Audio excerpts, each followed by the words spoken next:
This video today is going to be all about how to plan an event. My name's Mark Norman and I've been involved in event management for nearly 25 years. I'm going to give you 10 steps to follow to help get you on the road to planning that event. By the end of this video, I want you to have a really good idea about how you go about the steps needed to plan an event, from setting objectives to building a team around you and doing event marketing. Now, it has to be said, there are many different types of events in the world, and it's not possible in one video to get all the nuances of every different type of event. What I've tried to do is group as much as possible the thoughts and ideas that's going to be useful for the most of the events that you might be trying to plan. So I hope you find this useful. Let's jump onto the computer. I've got a few slides to share with you. Right, so we're going to go through the 10 steps that you need to think about, or in my opinion, you need to think about when running an event. And I've got some slides here to sort of help illustrate some of these points. Now, the thing about running an event, and this will get better the more, the more experience that you have with events. But certainly the first thing that you should be doing is looking to set event goals. So you're going to ask yourself, why am I running this event? For whom am I running this event? And what would success look like? And these are really important questions to ask, because ultimately, if you don't know those, it's going to be very difficult to try and make the event a real success. So why are you running the event? You know, what are the reasons? Maybe you've been given a client brief. Maybe it's because you're trying to raise money for a charity, or you're fundraising for some reason. Perhaps it's some kind of recruitment event for a purpose or reason. So ask yourself, why are we running this event?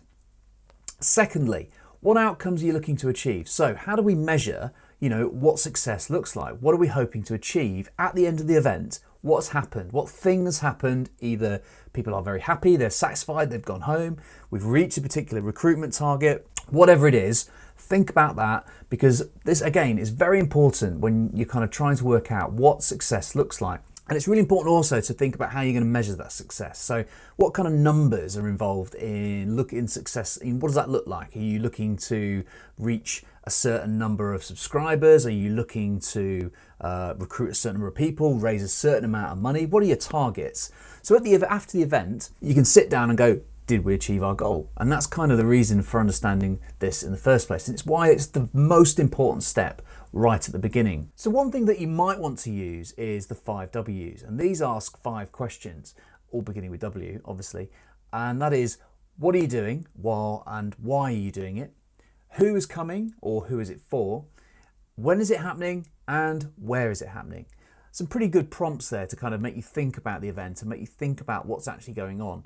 And actually, it's not a bad practice to sit down and write these out just so you understand exactly what it is that you're doing, if you weren't clear already. Next, we need to think about stakeholders. Now, stakeholders are a really important part of any event. Now, you may or may not be aware of what stakeholders are. Stakeholders are anybody who has power over you in your event, or is impacted by your event. So right at the start, after you've done your objectives, it's really important to think about who are they. Now, for every event that you could come across, there will be different stakeholders. So it doesn't matter if you're doing a wedding, a business conference, or a music festival, there are going to be stakeholders. And questions that you need to ask are, what kind of power do they have? Now, that power can be to help your event, but it also can be to hinder your event. So it's really important to think about a broad range of stakeholders. All of them are going to have different levels of power. And it's really important to think about what levels of power they have, because you're going to have to try and sort of intercept problems, or make sure that people have the information they need to make sure they don't use that power to ultimately impact on your event. Now, secondly, how does the event impact on various stakeholders? Now, there's going to be some stakeholders who have a lot of power, and if the event impacts quite heavily on them, well, they could be people that you want to manage very carefully, because ultimately, if you were to do something to upset them, then they could have a lot of power in influencing whether your event takes place. Now, there are different strategies that you would formulate for different stakeholders. This is why, again, this process is really important. So, for example, you wanted to start a music festival, and you realised that there was a small town or village nearby, and those people have the ear of the local government councillor, and so you want to keep those people happy. You want to make them understand the kind of noise levels that you're likely to produce from your music festival. in a way that's not going to cause them upset, in a way that they would want to try and have power over your event and maybe stop it from happening.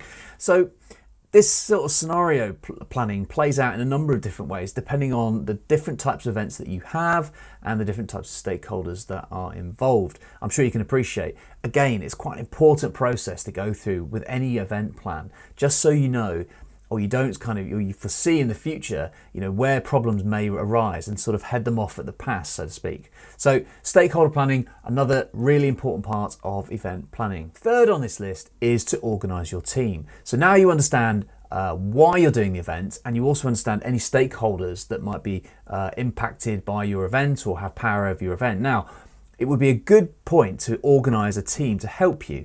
Now, in some event cases that might be possible. If you're a sole wedding planner, for example, then you may not have a team around you. You may be doing everything. If you have, for example, organising a music festival, then you're going to need quite a large team of people to help you deliver that. So every different type of event will vary in this situation, but certainly think about who would be involved, who would be able to help you achieve those objectives that you set out in point one.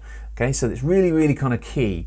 Surround yourself by people who are very talented. That was always been a very good mantra of mine to being successful in events.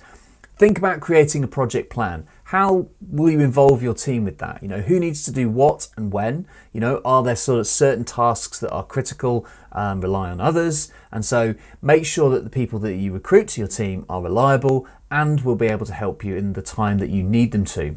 Also think about collaboration tools. Now there's a whole world, and it'll be a time for a different video on collaboration tools with events. And there are some really sophisticated specialist event management tools out there. But you can start with something as simple as a spreadsheet and simply work out a timeline of when things need to happen and who is responsible for making them happen. And when you get a bit more experience and perhaps you're starting an event business and you've got more money behind it, then you can invest in the kind of higher end collaboration tools. But ultimately, you need a system that's going to be able to coordinate the efforts of a small team to start off with. And, you know, very simply, that could be a spreadsheet and email. It might look like something a bit more complex, like Microsoft Teams or something like that, or Asana, one of the other project management tools that's around. And so, you know, there are kind of lots of different things you can do. I would hesitate to go too overboard with this, and I would make sure that your system and your understanding of that system is in place first before you go down the road of getting really complex tools. Make sure that you've got a system that works for your event. Okay, so just really important though to make sure that people are able to collaborate to the benefit of the success of the event. And so on to event income. Now, again, depending on the type of event that you are running, this will vary. And of course, there are many different types of income that you could have for events. In some cases, you will be given a budget, and that's great. You know, if you're doing something like a wedding, that's absolutely fine. You know, you're given a budget, that's what you have to spend, and there's no more. But in some cases, many events have to generate their own income through things like ticket sales, or maybe through things like sponsorship. So there are many different ways, and some of the other ideas I've got here on the slide, thinking about things like VIP revenue. So if you're a music festival, maybe you have a VIP area, you know, places where you can possibly upsell a higher quality service alongside a standard price ticket. So VIP revenue, quite a useful source of income. Concessions, so think about whether or not you're going to have to run concessions to different types of groups, maybe senior members or for students or things like that. So whether or not you're going to do discounts. It may be the case with your event that you're open to government funding. In some case, you know, there's various cultural or arts-based funding available depending on your country. Worth checking if there's any kind of financial support in that sense. Advertising is another good way of raising money with events. So where if you've got like a program or something for your event, you can sell advertising in it for local businesses. Just another great way to kind of make a bit more money. And finally, the good old merchandise. So even if you've got a regular event and it's got attracting quite a following, then people might buy t-shirts, they might buy other forms of clothing or merchandise that you can sell at your event. This is not a definitive list, and it very much depends on specific events for the kinds of income that you might want to use. And again, as I say, doesn't matter if you are doing weddings or business events or music festivals. Every event has to have income somewhere, because ultimately there is going to be a budget and you're going to have to spend money. And people are actually surprised by the cost sometimes of the components of events. It never ceases to surprise me how much people underestimate how much an event will cost, and they forget about the kind of infrastructure that's required around events. That's quite important. So when you do set a budget, I'd advise involving others in that process. Now, why would you do that? Well, it's good to have a second pair of eyes for a start, but also, it's quite easy when you're juggling numbers to try and make a mistake or you've missed something. So have someone else look at it just to kind of have a sense check, if nothing else. And also for oversight, that can be quite an important thing, particularly with events that are either using public money or they are community-based or charity-based, where you want to get the best value possible and not make any kind of losses or make any potential misspends. So definitely involve other people in that process. And it's always good practice. I was always taught this. It's always good practice to get 3 quotes. So when you're thinking about getting any major item, so you've got to hire a stage, for example, definitely try and get 3 quotes, because that means that that you can demonstrate that there's going to be, you delivered good value for money. Don't overestimate overestimate your costs. It's a common mistake with events that you might put in an amount without really having an idea of what it's going to cost. So I'd definitely err a bit conservatively and go over what you think it's going to be. Ultimately, if it's lower, then that's a good thing, right? So that builds in a bit of what I'd call wiggle room into your budget, so that later on down the line, if there's an emergency, you've got some spare capacity within the budget. Don't forget about any local taxes. Very often, when a business will give you a quote, and this will depend on where you live, where you're based in the world and the sort of local tax system, but certainly here in the UK, value-added tax, when you get quotes, be sure to ask the supplier or vendor if that quote includes value-added tax. I've come unstuck in the past because I've believed the quote they give me is including the VAT, and often it's not. So it's something, depending on also your tax status, as to whether you should be able to reclaim that. Just something to be aware of, and something that don't come unstuck with as well. Think about keeping a list of preferred clients. That means keeping a list of people that you've used on a regular basis, suppliers that will kind of reliable and that you can go to if you can you've got a good relationship with, and that kind of leads on to when you're going to pay people. Now, you want to be known as someone that pays people clearly, and you want to pay them in a kind of timely way, but also you've got to manage your own cash flow through the course of the event. So often building a relationship with certain suppliers will allow you to maybe get more favourable payment terms.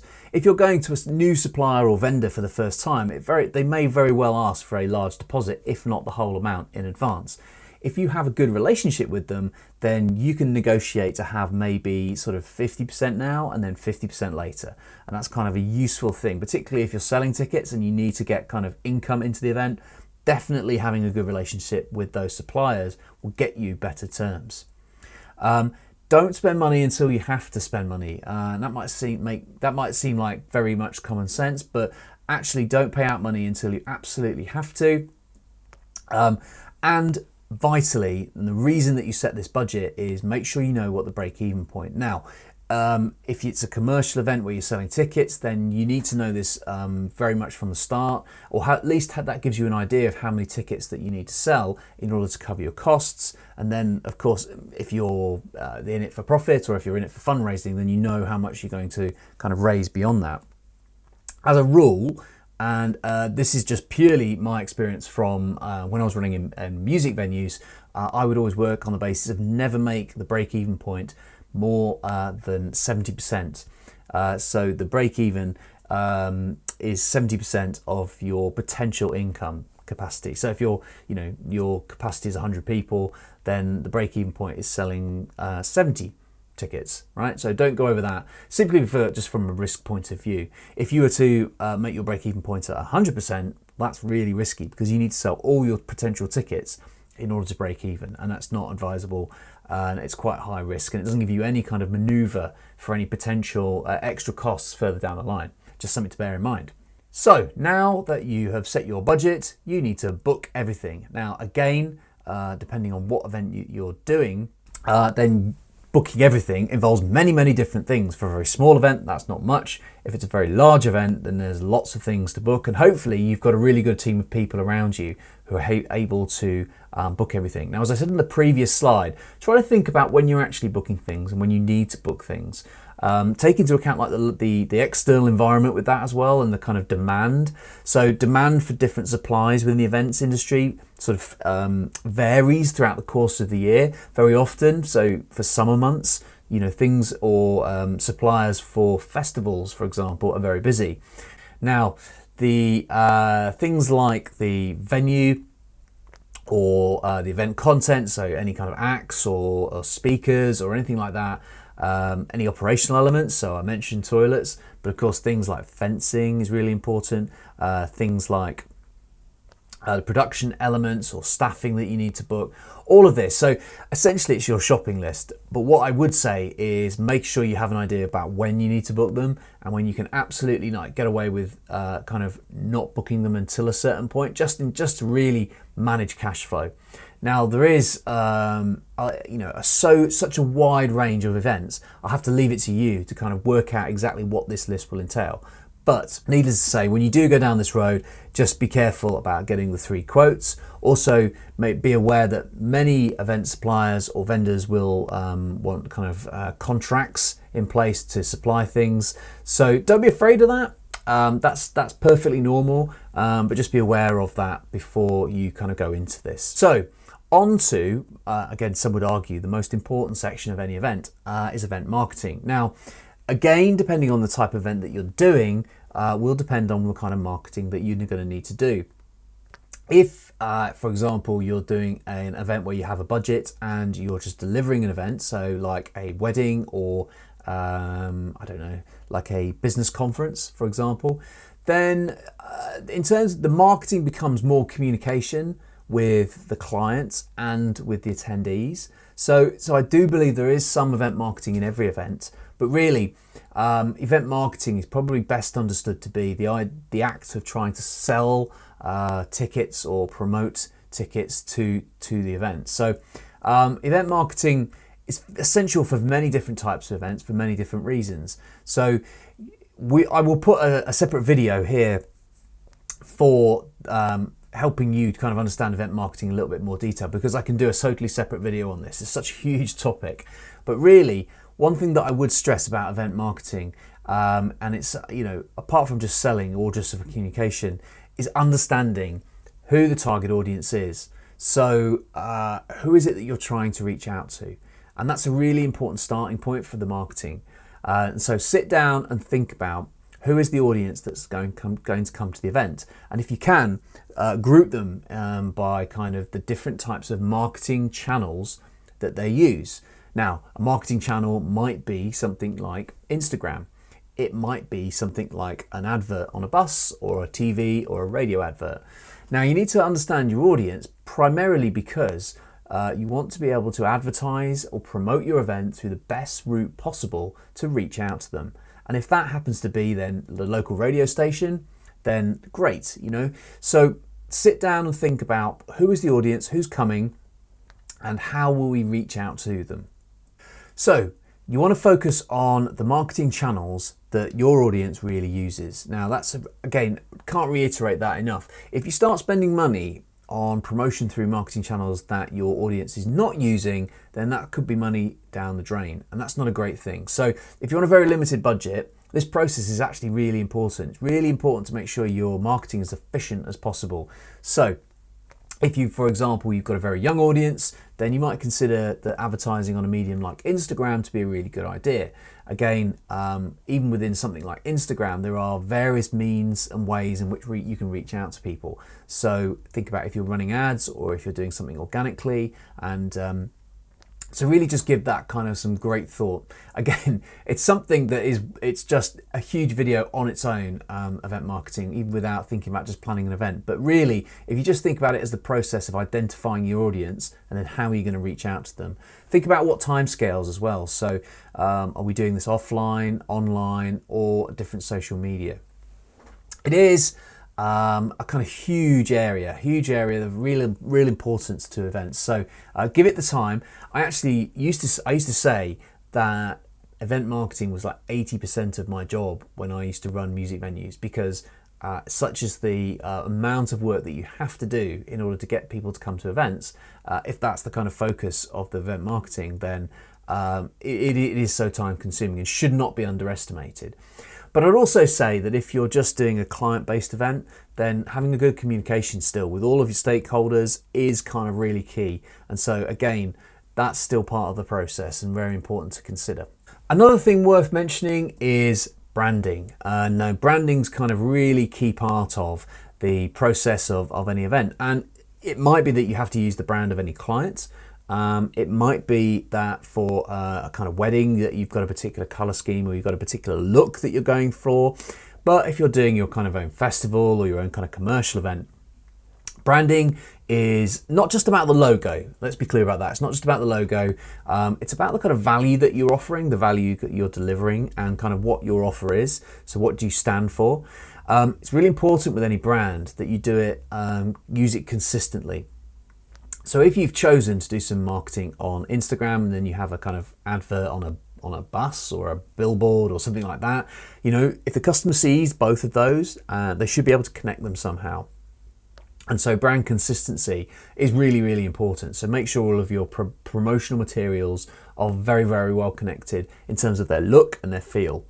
One of the tips I'd use is you want to consider using something like Canva. Canva's, if you're just starting out, Canva's a really easy design tool for designing event flyers or social media posts. I'll put a link in the description so you can go and have a look at that. But I've used it for years as a kind of really interesting and useful tool. Honestly, it's really simple to use just to design really quick and easy event promotional materials. Number 8 is your event operations. And so you're starting to think now about how am I going to actually operationalize this whole event? And so you're starting to think about things like the safety of attendees. Now, if you've got a lot of people coming, this is something that you really need to give due consideration to. Now, it's worth knowing what are the rules and regulations in the area where you live. And that is your responsibility to check. You know, certainly I understand the rules here in the UK where I'm based, and it's not for me to go into this video now about what the rules and regs are that you should follow, but it is your responsibility to make sure that you are conforming to all of those rules. And you want to think about, you know, are you going to be using your resources efficiently? And so are you kind of ordering too much stuff? Are you using it in an efficient way? Certainly you don't want to be wasting anything because that's going to hit your budget. But when do you need things to arrive and when do you need things to leave? So you certainly don't want to be paying extra hire for example, fencing, and if it's sat there for 5 days before you actually need it, well, that's a waste of time, that's a waste of money and resources, right? So make sure, and this comes down to having a really good timeline, a really good project plan. Make sure that you know when you need everything.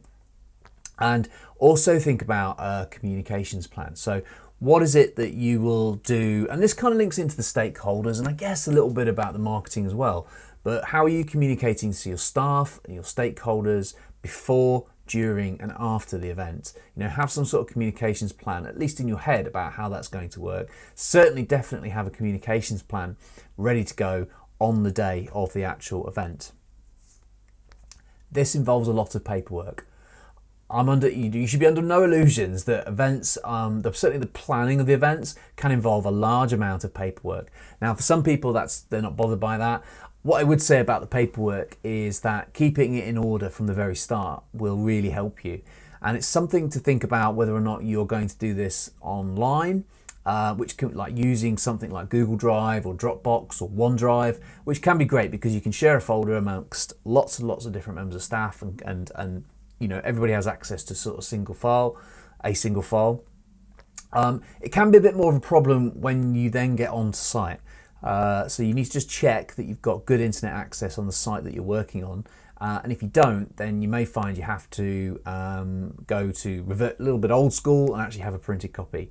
And that's not such a bad thing, because what you'll also find is when you're on site, contractors or vendors may turn up with physical paperwork, and that needs to be put into a file of some kind. So there is lots of paperwork involved, and so making sure that you're on top of that is really, really important. And so some of the other things that you might want to consider in terms of operations could be things like road closures, any more crowd management issues that you need to deal with, medical provision, safeguarding, particularly safeguarding of children, any welfare provision, accessibility issues that you need to consider, your event build and sort of project plan for how that's going to happen, waste management, something people often forget about, but what are you doing in terms of like getting rid of waste after the event, and any emergency plans. So really important to think about, what would you do in the event of an emergency? What would you do if you had to evacuate the entire event site? You know, those are things that you hope to never have to use, but you should definitely have a plan for that. Number 9 is event delivery. Now, as I've said before, it can be quite difficult to say, you know, all events are very, very different. So you will know your own event, but really event delivery, and having thought about this in advance, you now have to put your plan into action. If you've got a good operations plan behind you, this should not be a problem, and everything should go smoothly. But think about having that project plan for an event. So think about the timeline from all of your planning, you know, the event build, the actual event, and the takedown afterwards, and the get out. What needs to happen when do you need different suppliers to arrive, when will they leave, when will you need different staff to arrive, when will they leave, when is the client arriving, when is the entertainment arriving. Think about when the customers are arriving, when are the staff arriving and leaving, when is everyone else, kind of suppliers or vendors, coming and going. Really, really important to understand and have a plan for when they are coming. Definitely have a contact sheet for your staff. It's worth thinking about how will you contact staff on the actual event. Maybe you've got kind of radio communications, specifically radios, or maybe you're just using a WhatsApp group. And both are absolutely fine depending on the situation, but just make sure that it's a reliable system that you're using. Don't also forget about staff welfare. I would always make sure that I've got a kind of like a crate of water bottles or supply of energy drink for staff, just to keep them going. It pays to keep your staff happy, because ultimately they are the face of your event as well. So don't forget or overlook staff welfare.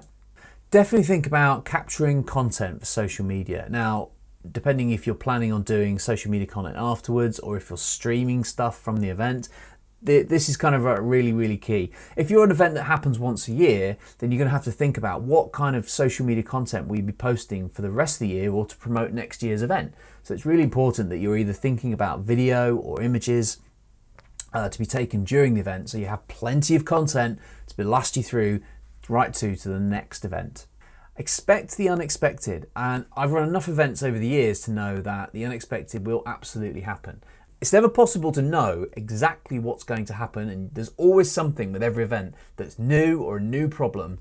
And really, having contingency funds at hand is kind of really important, because this will just be able to give you that buffer that if maybe you have to go out and like repair something or buy something new, that you have those contingency funds to hand. And it's kind of part of the reason earlier I mentioned about not having a break-even point that's above 70%. Just as a kind of personal rule, that then gives me kind of some leeway if this indeed happens and I have to kind of spend money at the event that was unexpected in advance. And so the final section of event planning is evaluation, and often overlooked, but really, really important, because did you succeed at meeting your objectives? Really, really important. And the people that you can ask, like I said, are customers or clients. Definitely talk to your staff. How was it for them? Could it have been easier? Did they get any feedback from the client? Often the client or the customers may talk to the staff and say things that they're not willing to say to you. So ask for any anecdotal comments that you've had through staff from the client. Think about your suppliers and vendors. How was it for them? Could you have done anything to make the process a little bit more efficient? And also think about asking the local community. And you know, in a situation like my example earlier with a music festival, it's definitely worth getting that feedback. It looks good for you that you are engaging with all these stakeholders, so they feel like they've had an opportunity to have their say on what is this particular event. If you found this video useful, please give it a like and please do subscribe to the channel. I'm going to be making many more of these types of videos in the future. So if you're involved in events, if you're looking to start an event business, stick around because I've got plenty of videos coming in the future that will help you.